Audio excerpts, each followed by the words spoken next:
Hi friends, welcome to cine family two. Guppedantha Manasu serial hero Mukesh Gowda ఈ సీరియల్లో రిషి క్యారెక్టర్లో నటించి తెలుగు ప్రేక్షకుల ప్రశంసలను మెప్పును పొందారు. ముఖేష్ గౌడ సోషల్ మీడియాలో చాలా యాక్టివ్గా ఉంటూ తన పర్సనల్ అండ్ ఫ్యామిలీ లేటెస్ట్ అప్డేట్స్ని ఎప్పటికప్పుడు షేర్ చేస్తూ ఉంటారు. ఇప్పటికీ రిషి అప్డేట్స్ బయటకు రాగానే బాగా వైరల్ అవుతుంటాయి. అయితే రీసెంట్గా Guppedantha Manasu serial hero Rishi mother's day సందర్భంగా తన మదర్తో కలిసి దిగిన ఫొటోస్ను షేర్ చేశారు.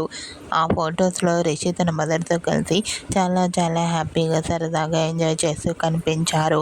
ఆ ఫొటోస్ చూసిన వారంతా కూడా హ్యాండ్సమ్ అండ్ స్టైలిష్ హీరో అంటూ కామెంట్ చేస్తున్నారు. మీకు కూడా Guppedantha Manasu serial hero Mukesh Gowda mother's day special latest photos మీకు నచ్చినట్లయితే మీ అభిప్రాయాన్ని మీ కామెంట్ రూపంలో తెలియజేస్తూ లైక్ చేయండి, షేర్ చేయండి. మరిన్ని ఇంట్రెస్టింగ్ అండ్ లేటెస్ట్ అప్డేట్స్ కోసం మా సినీ ఫ్యామిలీ 2 ఛానల్ని సబ్స్క్రైబ్ చేసుకోండి.